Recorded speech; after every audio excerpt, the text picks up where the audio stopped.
Sir Jagan గారికి విదేశాలకు వెళ్ళడానికి సిబిఐ కోర్ట్ అయితే అనుమతి ఇచ్చింది సార్. మరి రేపో మాపో లండన్ వెళ్తున్నారని వార్తలొస్తున్నాయి. అయితే దీన్ని రకరకాలుగా మాట్లాడుతున్నారు సార్. జగన్ గారు పారిపోతున్నారు. మరి ఎలక్షన్స్‌లో ఓడిపోయినా కూడా ఆయన రారు ఇక్కడికి అని చెప్పేసి చెప్తున్నారు. అసలెందుకు లండన్‌కి వెళ్తున్నారు? మరి మీ ఒపీనియన్ ఏంటి సార్ దీనిపైన? లండన్ పోవడం జగన్ ఫస్ట్ టైం ఏమీ కాదు. ఆయన గతంలో కూడా అనేక సార్లు వెళ్ళాడు. లండన్ వెళ్ళాడు, దావోస్ వెళ్ళాడు. చాలాసార్లు పర్మిషన్ తీసుకొని వెళ్తున్నాడు అవసరమైనప్పుడంతా కూడా. సో ఇప్పుడు ఎందుకు వెళ్తున్నాం అంటే ఇది ఆబ్వియస్ వ్యక్తిగత టూర్ ఇది. ఇదేమీ అఫీషియల్ కాదు. ఆయన ఎన్నికలు అయిపోయినాయి కాబట్టి ఇంకా రిజల్ట్ రావడానికి టైం ఉంది. తను ఎట్లాగూ తన గవర్నమెంట్ ఇప్పుడు ఫంక్షనింగ్లో లేదు. ఎలక్షన్ కమిషన్ చేతిలో గవర్నమెంట్ ఉంది కాబట్టి తను చేసేది ఏమీ లేదు ఇక్కడ. సో తన నిర్ణయాలు తీసుకోవడం కానీ తను ప్రభుత్వ పరంగా ఎటువంటి కార్యక్రమాలు చేయడం కానీ చేయకూడదు కాబట్టి సో తను పిల్లలు అక్కడ ఉన్నారు. తనకి హర్ష, వర్ష అని ఇద్దరు కూతుర్లు ఉన్నారు. ఒక అమ్మాయి లండన్లో చదువుతుంది, ఇంకొక అమ్మాయి ఫ్రాన్స్లో చదువుతుంది. సో తను లండను, ఫ్రాన్సు, స్విట్జర్లాండ్ అలాగా కుటుంబంతో ఒక సమ్మర్ యాత్ర చేసి వద్దామనేది తనకున్న ప్లాను. సో దీంట్లో సిబిఐ గట్టిగా వ్యతిరేకించింది. ఎందుకంటే ఇది రెగ్యులర్గా మే 15 నుంచి కేసు విచారణ మొదలవుతుంది. రెగ్యులర్గా రోజువారీ బేసిస్ మీద విచారించాలి. సో ఇంతకుముందేమో ఆయన సీఎంగా ఉండి నాకు సీఎంగా ఉండడం వల్ల రావడం కుదరలేదని రాలేదు ఎప్పుడు. ఒకే ఒకసారి జనవరి 10th 2020లో ఒకరోజు వచ్చాడు. ఆ తర్వాత ఎప్పుడు రావట్లేదు. దానివల్ల లేట్ అయిపోతుంది కేసు అనేది గట్టిగానే సిబిఐ తరఫున ఇందర్జిత్ సంతోషి వాదించారు అడ్వకేట్.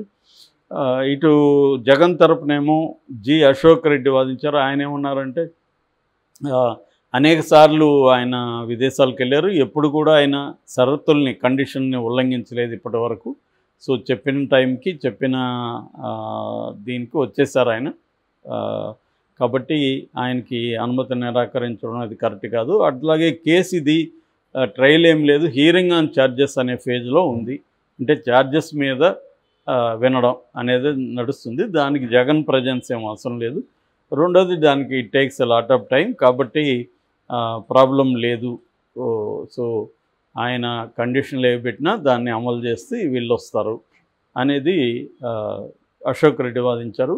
ఓవరాల్గా సిబిఐ జడ్జి రఘురామ్ ఆయన ఈ డిఫెన్స్ అడ్వకేట్ అశోక్ రెడ్డి వాదనతో ఏకీభవించి సిబిఐకి కూడా ఏం చెప్పిందంటే తను ఇప్పటివరకు ఎక్కడ ఉల్లంఘించినట్టు మీరు కూడా ఏమి కంప్లైంట్ చేయలేదు కదా, కాబట్టి ఇబ్బంది ఏం లేదు అని వెళ్ళి రావచ్చు అని అనుమతి ఇచ్చింది. సో ఈ నెల అంటే రేపటి నుంచి 16 నుంచి జూన్ 1 వరకు, జూన్ 2న ఆయన తిరిగి వచ్చేయాలి.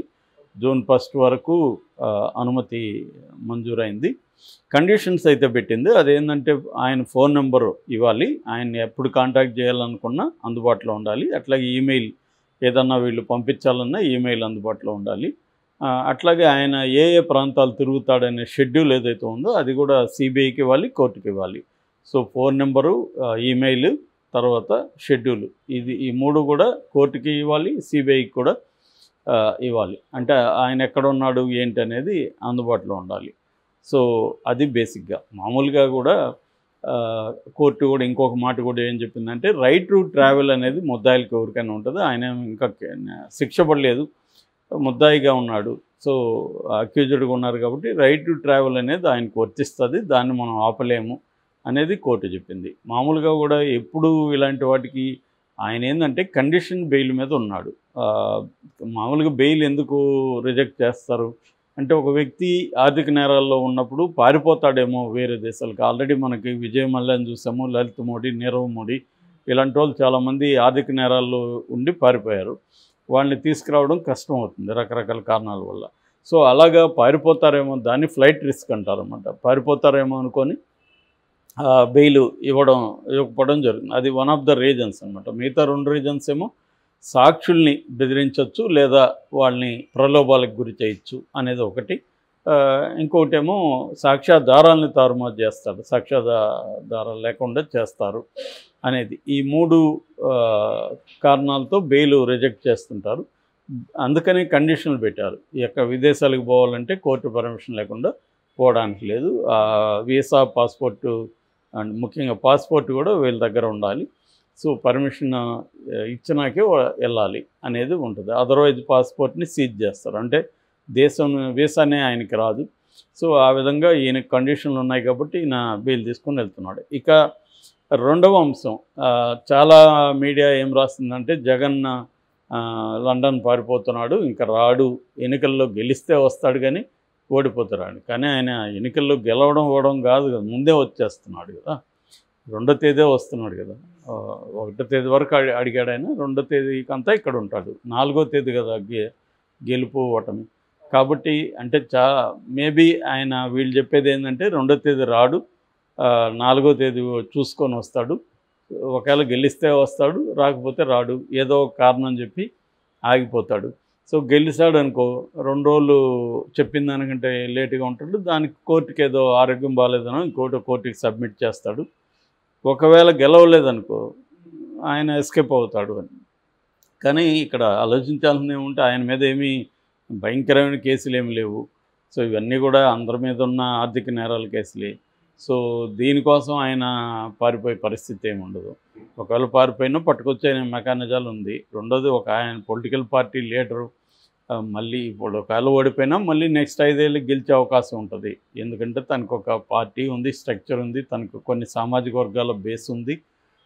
ఈవెన్ రాజ్యసభలో కూడా తనకి 11 మంది సభ్యులు ఉన్నారు. కాబట్టి అక్కడ మోడీ వచ్చినా లేకపోతే ఇండియా కూటమి ప్రభుత్వం వచ్చినా కూడా ఈయన అవసరమైతే వాళ్ళకు ఉంటుంది రేపు ఏదైనా అక్కడ బిల్లు పాస్ అవ్వాలంటే. కాబట్టి సెంట్రల్లో అధికారంలో ఉన్న పార్టీతో కూడా ఈయనకి మంచి సంబంధాలే ఉండే అవకాశం ఉంది. కాబట్టి ఇమీడియట్గా ఈయన ఏదో నెలల తరబడి జైల్లో పెట్టేసే పరిస్థితి ఉంది. ఒకవేళ అరెస్ట్ చేసినా కోర్టులు ఉన్నాయి, బెయిల్ తెచ్చుకొని బయట ఉండే అవకాశం ఉంది. ఇది ఎందుకంటే ఎప్పటి నుంచో ఉన్నది. ఇవాళ అరెస్ట్ చేయడానికి కూడా కారణాలు కూడా చూపించాలి కదా.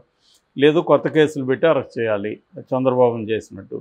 అదంతా కూడా చాలా ప్రాసెస్ ఉంటుంది, కోర్టులు ఉంటాయి. అంతా ఈజీగా ఎలక్షన్ టైంలో వీళ్ళు అనొచ్చు, లోకేష్ కానీ పవన్ కళ్యాణ్ కానీ చంద్రబాబు కానీ ఒక్కొక్కరిని తోలుదీస్తాం, తేడదీస్తాం. ఇవన్నీ ఏంటంటే రెచ్చగొట్టడానికి, తమ కేడర్ను ఉత్సాహపరచడానికి చెప్పే మాటలు తప్ప వాళ్ళకు కూడా తెలుసు మనం అనుకున్నది చేయలేము. ఇక్కడ వ్యవస్థలు ఉంటాయి, వ్యవస్థలు మనం మేనేజ్ చేస్తే అవతల కూడా మేనేజ్ చేస్తారు. అంత ఈజీ కాదు. ఎందుకంటే ఇక్కడ హైకోర్టును మేనేజ్ చేస్తే సుప్రీంకోర్టుకి వెళ్తారు, సుప్రీంకోర్టులో కూడా చేయడం అంత ఈజీ కాదు. కాబట్టి ఇది ఏంటంటే బయట అనుకునేంత ఈజీ ప్రాసెస్ కాదు. ఇప్పుడు కూడా చంద్రబాబుని అరెస్ట్ చేయగలిగారంటే దాని వెనక ఖచ్చితంగా మోడీ సపోర్టు ఉంది కాబట్టి చేయగలిగారు. లేకపోతే జగన్ ఆ స్థాయిలో చేయగలిగేవాడు కాదు. సో మోడీ సపోర్ట్ ఉంది. ఈయనకి మోడీ యాంటీ అయ్యే పరిస్థితి ఏం లేదు ఇప్పటి వరకు అయితే చూస్తే మనం పరిస్థితి. రెండోది మోడీకి కూడా అబ్సల్యూట్గా బీజేపీకి తనే ఓన్గా గవర్నమెంట్ ఫామ్ చేసే మెకానిజం కూడా లేదు. అయితే ఒకటేందంటే ఇక్కడ ఒక పక్క అల్లర్లు వైలెన్స్ జరుగుతుంటే ఈయన ఎందుకు వెళ్ళిపోతున్నాడు అన్న ఇదైతే ఉంది.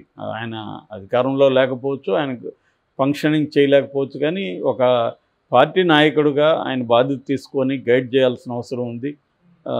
ఇప్పుడు వైసీపీ వాళ్ళ మీద కూడా దాడులు జరుగుతున్నాయి, దాన్ని ఆయన ఖండించాల్సిన అవసరం ఉంది. వైసీపీ కేడర్లో ఉత్సాహం నింపాల్సిన అవసరం ఉంది.